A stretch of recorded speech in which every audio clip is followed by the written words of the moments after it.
So for the third type now, basically no return type but parameters.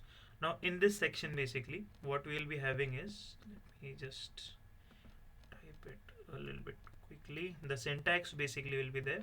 Okay, you will have no return types. No return types means basically means you will be writing a void. Simple as that.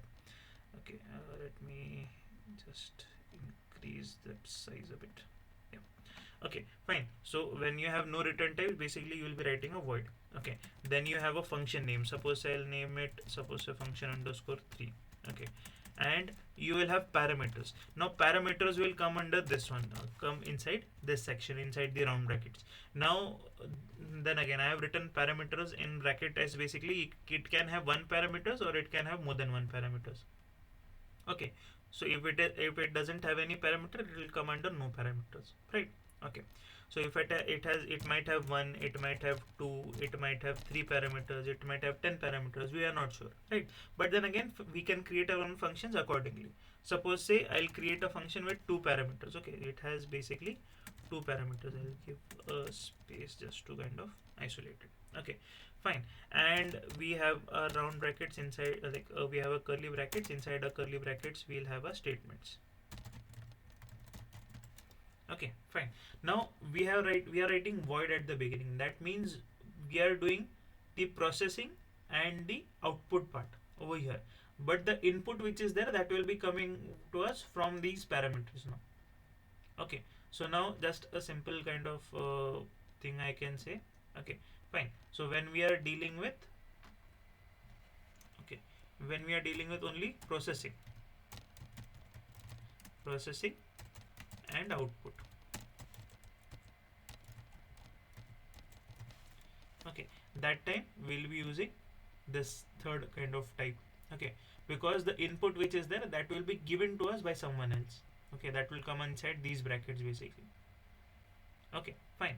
And then again when we have basically parameters, then again like in that also we have kind of two variations. That is, one is called as pass by value, pass by reference. Okay, when we deal with pointers, I'll clear that concept out for you.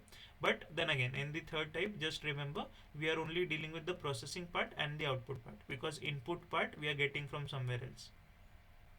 Okay, fine. So let's go to the program. Okay, just what I'll do is I'll copy the type 1 program basically, copy everything from here. I'll simply say paste it here. Okay, now for the type 3, as I told you, there will be no return type. Okay, I'll take the same example. Okay, fine. And what I'll do is I won't be taking these values, I won't be taking the input, only the processing and the output part will be there. Okay, fine. And what I will do is basically okay, my bad. Okay, fine. So what I'll do is I'll say, okay, I'll create two variables, integer a and b over here. Okay, and what I can do is I can accept the value in the main. Okay, fine. So I'm accepting the value from somewhere else, and in the parameters basically in the type 3 parameter, I'm passing the a and b values. Okay, fine. So I am giving the values from here, and here what I'll have to do is in the function I'll have to declare those things. Acha, it doesn't don't have to give the same names. You can give, suppose say integer x and y instead of a and b, and here you will have to just update a bit. So what actually happened was the variable a which was there that you passed as a parameter, that variable got copied to variable x. So simply consider this thing, it was written something like x is equal to a, and whatever was there in variable b, that got copied to variable y. Fine. So these two things happened over here in this line basically. Okay, so once that was done, if you notice, we are just, what we are doing is that variable declaration, leave that aside, we are not taking the input part. Okay, we are just doing the processing part, and we are just doing the output part.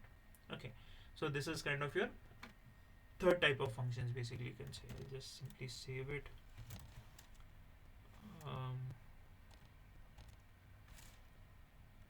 Okay, type 3 you can say.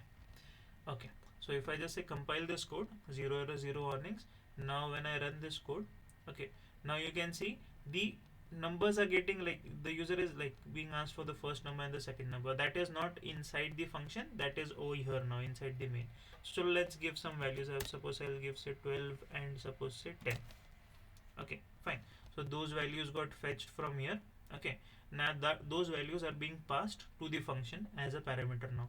Okay, so now these are the two parameters that we are using, right? Okay, so those two parameters will be kind of sent over here, and the rest of the operation will be performed on this function which is there. So now when I press enter over here, the result which is there, that was calculated over here and it was print over here. Okay, so this is the third type.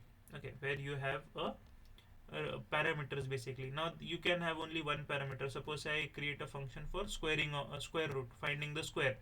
Okay, and I pass only one parameter. I pass 5. You will kind of do the calculation 5 into 5, and you will display the result.